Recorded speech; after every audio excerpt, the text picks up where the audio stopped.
Slavery still affects some Black people. Mystic behavior affects some women. Like everybody's got something from their past that they can become a victim and shrink every day as a result of it. Or we can wake up and decide, I'm going to be victorious in my future. I'm going to go after what I want, not what other people think I deserve. And here's the deal. Good news is you can do it every day. The bad news is you have to do it every day. If you don't proclaim your victory, you're going to fall into your victimhood.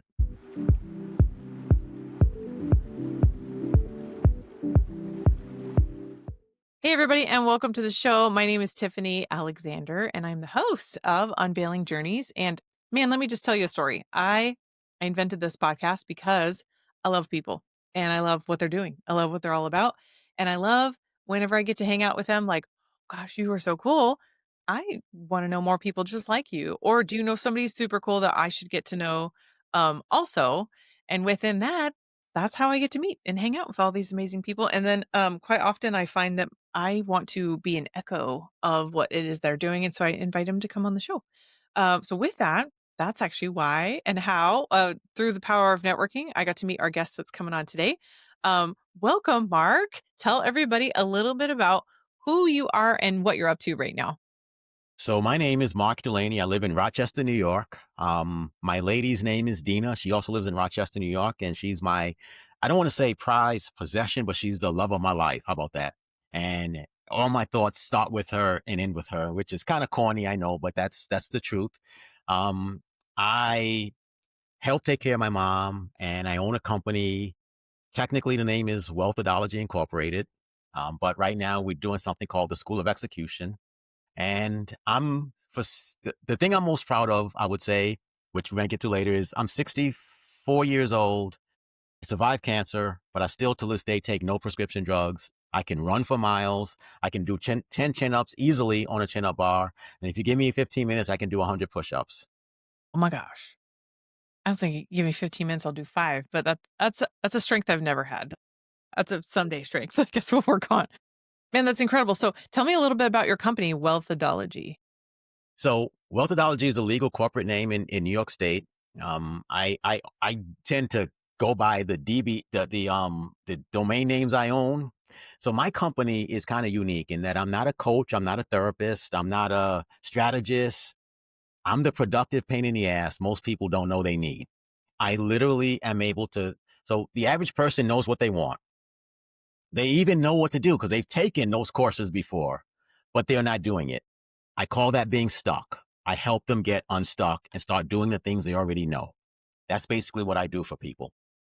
Oh my gosh. That everybody probably needs that here and there, whether they even want to admit it or not. But like how when someone realizes they need to be in that spot, like how do people come find you? Like do you get like a lot of word of mouth or people just are like, "Oh my gosh, you got to know my friend, Mark." But believe it or not, I don't, because sometimes when people work with someone, they don't want anyone else to know. They want them to think it's all them. I think it takes a lot. Like everyone understands that I need to learn something. Learning is America's favorite personal development activity. It's probably the most wasted money and time people spend because they don't do it. People don't like to admit, I know I need to do this. I can't do it. I need someone to help me do it. Instead, they go to a therapist and they talk about it for weeks and months. They go to a coach who's pretty and frilly or handsome, and then they feel good about it. I'm the productive pain in the ass. I'm the drill sergeant. It's hard for someone to say, that's the kind of help I need. Hmm. Dang, that's interesting. Wait, drill sergeant. All right, let's do this. I want to go like unveil your whole journey. Let's do this. I want to go circle back all the way around. Let's start. Where are you from? And like, what did you want to be growing up? And we can start kind of unpacking the rest of your journey. So people have to understand that being almost 65, I was born in the early 1960s, and America looked a lot different back then. I was born to a single mom who was on public assistance and all of this. My mom later, my dad was not a dad. He was not there. So my mom married. I had a stepfather. They had a child together. So I was always a stepchild. I was small, puny, picked on as a kid. The biggest part of my story is my right eye. I'm basically blind in it. But back in 1965, the doctors just put glasses on you. So I had the bottom of a Coke bottle in one lens and I had clear glass in the other. And I don't know how kids are in California where you live, but in New York, Ruthless. they're pretty rough on you. So I got Yeah. picked on, I got laughed at, I was called a Martian. Like I did not have a lot of self-esteem boosters when I was a kid. Then I had a stepdad who was wonderful, but he was still my stepdad, not my dad. So my childhood was pretty tough. I graduated from Brooklyn Automotive High School and I learned that I'm not a mechanical person. I don't want to get my hands dirty. I don't want to do anything mechanical. So I went to Bronx Community College for medical lab technology, where I learned a lot about science because I'm very analytical. Everything I do in my approach is very measured, step one, step two, step three. And after that, I went to work for a company called Eastman Kodak. And whether it's coincidence or whether it was me, from the moment they hired me in 1982, they just went straight downhill. No, it was not you. They didn't see the film, that film was going to be a dying asset. So they kept investing in it. But ultimately, I left Kodak in 2004. I wrote my first book, Wealth Adology, which, if you're watching, it's the bottom one right there. Sold thousands of copies of it, which was an accomplishment. But I've been I got to say, I've been fairly underwhelming through most of my adult life. Had good months, good years, two divorces. I just like, I've never done much that was really, really special. And I'm saddened about that, but that's my reality. On April 4th, 2007, I gave my life to Jesus Christ. And that was an accomplishment. That changed how I saw women. It changed how I saw what was right and wrong. And the ultimate life-changing event for me was in November of 2023, I was diagnosed with prostate cancer. And leading up to that year, my dad slowly passed away from a lifetime of neglectful eating and no exercising. So he passed away. So then I helped take care of my mom, got diagnosed with prostate cancer. Leading up to it, I got poked, prodded, tested. There's very little things that are more fun, that are less fun than a prostate biopsy, which I went through. And then ultimately in November, I was diagnosed with prostate cancer. I went through my cancer treatment, radiation, testosterone hormone um, reduction. I had hot flashes. I'm one of the few guys on the planet hot flashes. Ladies, I get it. Ladies, I get it. It is no fun to have a hot flash. And I remember my first one. I was in the car and I'm like, why is it so hot in here all of a sudden? I couldn't understand it. And all of a sudden I said, oh, that's right. I'm going to start having hot flashes. So anyway, treatment worked, but my symptoms from the treatment lingered on. At the start of 2025, I said, I am a prostate cancer survivor with pride, but I still felt terrible. And so in April of this year, I said to myself, I'm no longer a survivor. I kick cancer's ass. And that's my mantra now. And from the moment I said that, I literally felt better. And I Yeah. got more energy and I fought through things. And that's how I get to meet you today, because I stopped feeling sorry for myself. I stopped feeling like a survivor. I made it through. And I said, nope, I'm fighting.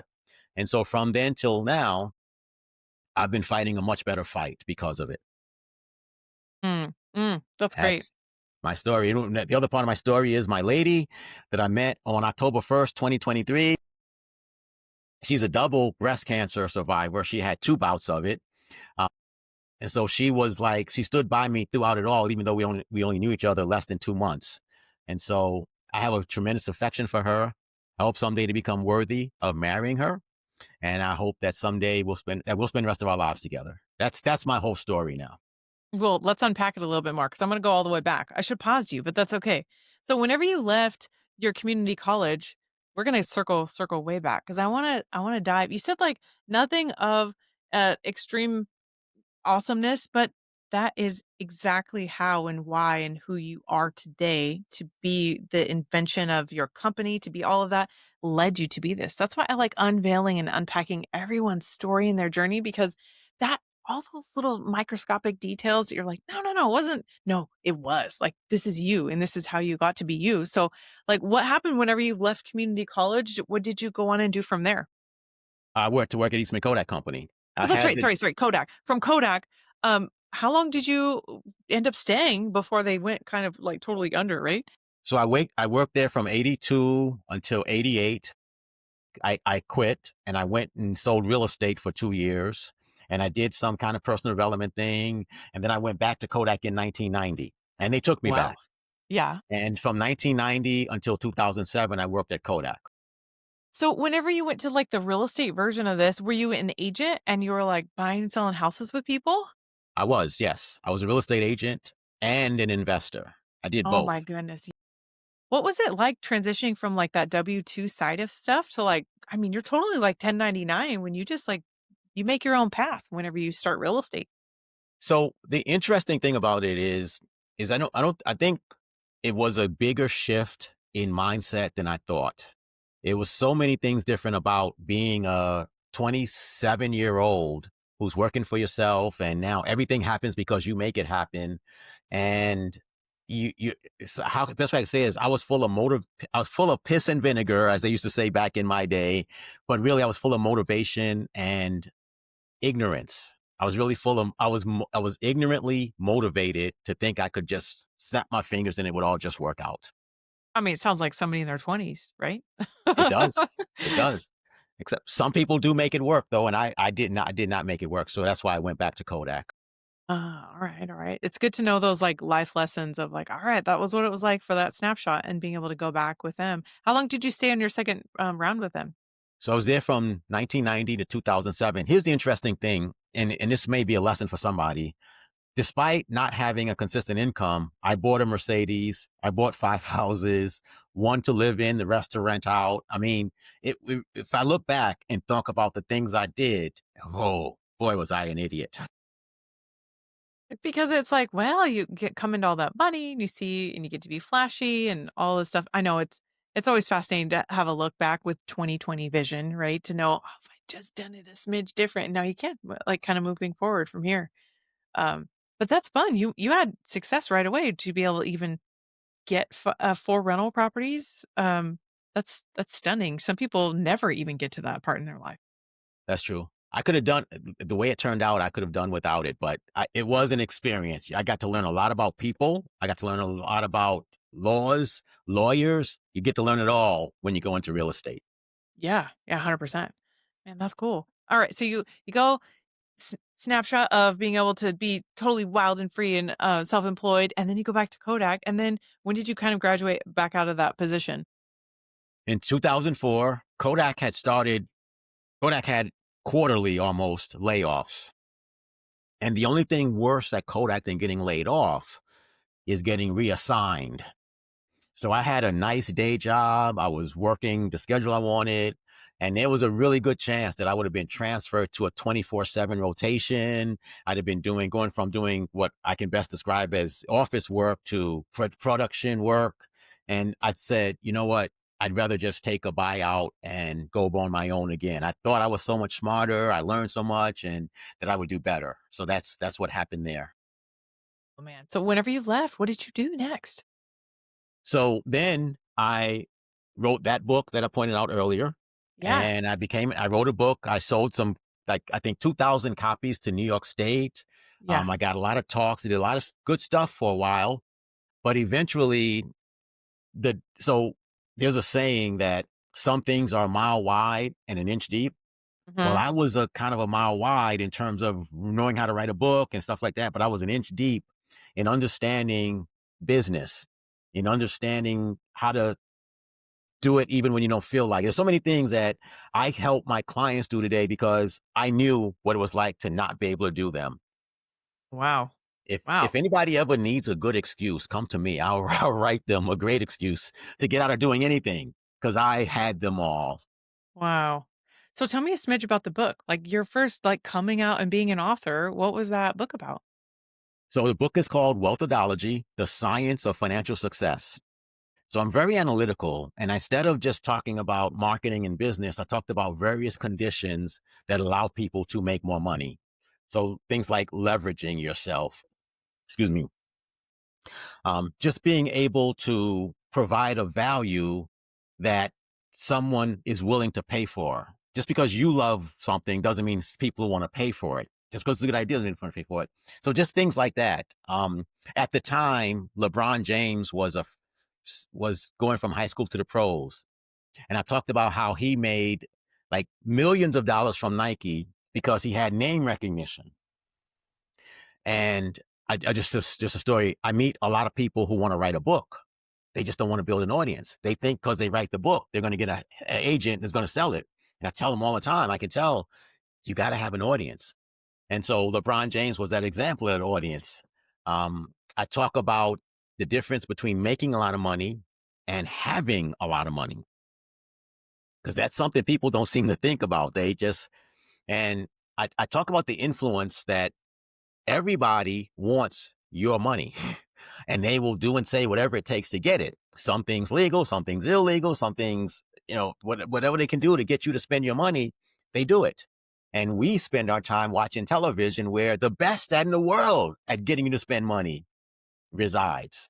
Yeah. I mean, that's what they spend trillions a year on marketing, right? That's Right, right. it's And if insane. they're spending that much on marketing, imagine how much they're making, so they keep Yeah. doing it. For real. 100%. Yeah. So that's what my book is about, how you can take control of your finances if you would simply put yourself first, have some discipline, and have a long-term picture, not just how much fun I can have today. Oh, man, that's incredible. All right, so you took some time off, you got your book written. What did you do after that? I did a lot of personal development stuff, being quote, business coach, marketing coach. I did all kind of stuff for many, many years. For during the pandemic, I went to work at a pharmacy. I learned a lot about quote, so-called healthcare and why people shouldn't be as excited about those pills they're taking as they are. I learned all that stuff while I was at a pharmacy. And then I went back to working for myself, but specifically in the health and fitness field. And to compensate a little bit, I did Uber. So I've done some of Yeah. everything. Yeah, I yeah. drove Uber. I love that. And whenever you are in like this new, like, okay, you see what the pills are doing, you're like, oh my gosh, I can't believe it. You move into the health side of stuff. Was that something you already were passionate about previously? Like just taking care of your health and then being able to translate that as passing that to other people? Yes. When you are a puny, unattractive kid who wears funny glasses, everybody seeks validation and security in some way. I did it through diet and exercise, taking care of myself.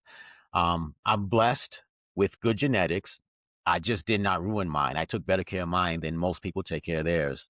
And so my way of getting even with all the big bullies who are now mostly dead or in wheelchairs or hobbled, even long before I'm in my 60s, is that many people who are taller than me, they're not taller than me anymore. They, even if they stand up, they're still shorter than me because they shrunk over time. Yeah, you get the idea. That was Yeah, my yeah. motivation, driving force. So when I went to the pharmacy and I saw, and my pharmacy director literally said, "We are not a healthcare company. We are here to sell pills." And so I said, you know what? I'm going to start something called the Health Millionaires Club. Huh. And I help people see their health as an asset, their greatest asset, so they take better care of themselves. And no matter how much money or how little money they have, life is better when you can walk and you can walk without pain. Oh, yeah, 100%. It's like this unspoken thing that we yeah, yeah. I have so many thoughts deep and wide about all of that stuff because I'm so passionate about it. I never want to be on a prescription. I mean, don't get me wrong. There's like reasons why you would want to be on one here and there, right? If something's real sick. But I remember my parents even being in their 40s, like, oh, we're on high cholesterol, high blood pressure, or we're on this, and they just throw pills at you, and it's like, wait a minute. I actually just spoke with a medical doctor yesterday, and he was like, in the entire practice of my life, I never met someone that was deficient in Advil. Advil wasn't the problem solver of it, right? It was the idea that like we're deficient in something else and being able to take care of our body and get put back what's into it. And you being able to recognize that from going there to there to there is awesome because now you get to pour that into other people. From it's just something for people to think about. The commercials that the pharmaceutical companies run during every commercial break on every channel, they're not to sell you pills today. They're to condition you that as soon as your doctor says you have a problem, there's a pill for that. And you are more likely to do it in the future because you're watching those commercials today. That actually, I'd never considered connecting the dots on that. That makes me mute them even more. My kiddos now know what like some of these weird things. I'm like, Mom, the side effect. I'm like, don't listen. We're muting that. Like, why Yeah. is that even on? Yeah. It's the same thing that credit card companies do. You Yeah, are better because you're this member and you can go spend your money with us anytime you want. right. And the funniest one to me is the 1, 2, and 3% cash back. Wait, you mean if I spend $100, you're going to give me $3 back? Ah! People get Oh, right? excited about that. How can that be? My Anyway, goodness. I think we're off topic. I'm sorry. I think we No, I might be. love it. I love it. This is it. This is you. This is the story of you. So I want to go in a different direction though. Tell me what led into the next book. Cause obviously you wrote two more. Tell me more about those. So one of the things that I always tell people is there's a thing I call being purposely consistent. And at times in my life when I wasn't purposely consistent and I didn't want to market myself, I didn't want to sell, I would write a book. And because when you write a book, you don't get rejected. Nothing hurts. Nothing feels bad. You're just sitting at the computer typing away. It is heaven for someone like the person I was back then.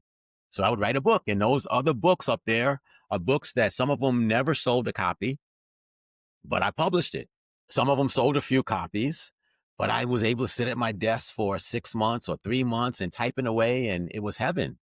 And this is, to me, the psychological problem that people have.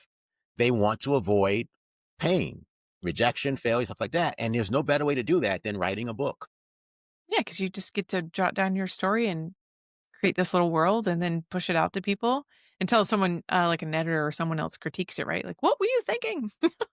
No, the critiquing is okay because you're still alone at your computer fixing it all. It's Oh, the yeah. selling of the book that's where you get all the profits. And it's the selling of the book where you make all the money and you have to put yourself out there. I think the same thing is true of building websites. I think there are people who love saying building websites, building tech apps and stuff like that. But at some point, you got to figure out a way to get people to give you money for that stuff, or else it's a hobby. It's not a business. It's not a career. Right, right. So speaking of careers, we went from like here to here to here to here, and now we're in your books. And then let's connect the dots between like writing your books and now where you're at currently. Um, the things that you're doing for people are incredible because you're seeing phenomenal results with just saying, do this, let me be your accountability guy, the pain in the butt for you. And then being able to get them have these results and you have this structured ability to say, like, hey, let me meet you where you're at. Like, you and I have this amazing conversation. We even dabbled to be like, Tiff, how can I help push you further? I'm like, oh my gosh, I need someone like that, but just not in this season of my life right now. So it's like, I love how eager and enthusiastic you are to really dive deep into how extensive could these problems be with people? Because they're all snowflakes, right? Like every, not like a snowflake in that sense, but they're all so unique in the sense that you can walk in and create the structure and create these habits and create this change with people. My question that I have for you to like go for into this is thing that you're doing right now. Like, why do you care so much? Like, why did you invent this? And why do you keep showing up to do what you do? So, as I said, I'm 60. I'll be 65 at my next birthday. And I think about all the mistakes I made. And one of two things are true. Someone can tell you, Mark, this is where you're headed, and you don't listen because, or they can watch you ignorantly walk off a cliff because they don't care or they don't know. And so I try to keep people from doing that. I try to keep people from walking off the cliff that I walked off. And I'll be honest with you. It's a good God who takes care of his fools. He takes care of babies and fools. And the second thing is, I'm just blessed in so many ways to survive and to still be here. And unfortunately, I don't want your or anybody else's wake up call to be cancer. I don't want that to happen to anyone else. I don't want tragedy to make somebody wake up and say, okay, what I'm doing isn't getting me where I want to go. Maybe I'm doing the wrong things. So in everything I do and everything I say, my goal is to wake people up, and more people will reject it. But at some point, the right people will hear it and go, okay, you know what? I need to change. And whether they change on their own or change with me, a feel good session with someone is, if it's not changing you, it's not helping you. Yeah. So that's best I can say. I don't want people to make the same mistakes that I made. Yeah. I love that. I love you summarized why you just keep trying, why you keep showing up, why you keep reinventing yourself to make other people better in the path that they're on, right? Okay, at this point, people are thinking, Mark, I want to know you. I want to know you more. I want you in my life. Tell people what's your favorite way for people to come find you. Favorite way is the schoolofexecution.com. You can spell school SCHOOL or SKOOL is your choice, but it's the schoolofexecution.com. All my stuff is right there. I'm also on social media platforms. I have links on, I have playlists on YouTube. I've got a podcast called The Cure for the Common Struggle, where people who struggle can go and learn so much about themselves and how they, well, for lack of a better term, mess their lives up. I do something on LinkedIn and Facebook called Drill Sergeant Wisdom, where it's the ugliest graphically produced image you've ever seen. But if you read it, you'll be like, holy crap, that makes sense. And then it's supported by a video that helps them to understand why I say the things that I say. So I've never been warm and fuzzy, sadly. I've never been fuzzy. So the drill sergeant, like the theme, that fits me perfectly. I want you to be more afraid of me than you are of your excuses or what you have to do to be successful. Okay. 100%. I want you guys to go find, follow, read, consume all of his stuff. Here's why. One moment where we got to hang out together, like, I'm just gonna impart to you the nugget that I got from just one session with hanging out.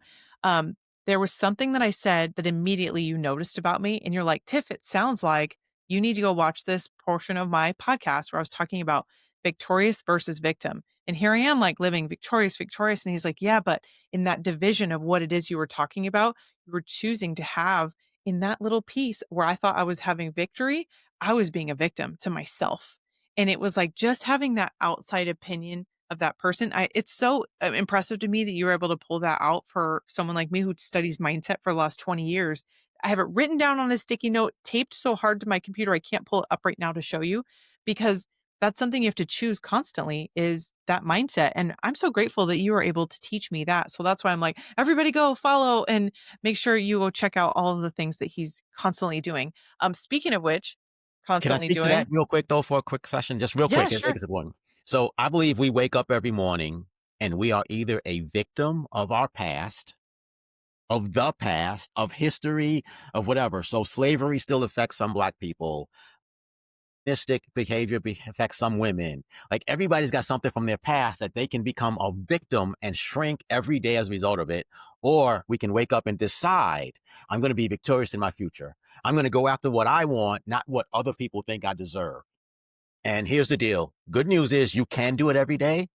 The bad news is you have to do it every day. If you don't proclaim your victory, you're going to fall into your victimhood. Sorry to interrupt, but I think people need to hear that. No, they absolutely do. They do because I needed to hear it, and I feel like I've read all the self-help books that I could, and then my Bible to be like, "All right, claim victory through Jesus," right?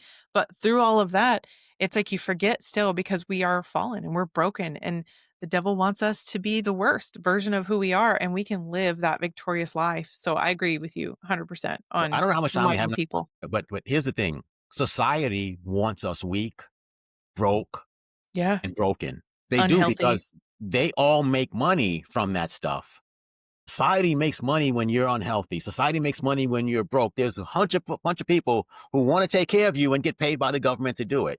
So don't give in to it. Be healthy, be wealthy, be wise, take care of yourself, or other people will get paid to do it for you. Oh, man, 100%. All right, that leaves me to, like, the last question I wanna ask you for the event or my little, show is what do you wanna leave with everybody as, like, your final words of wisdom? Uh, my final words of wisdom. So I have two of them. One is self-serving and one is their serving.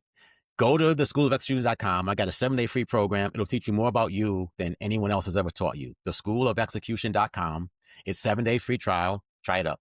My biggest words of wisdom it would be this.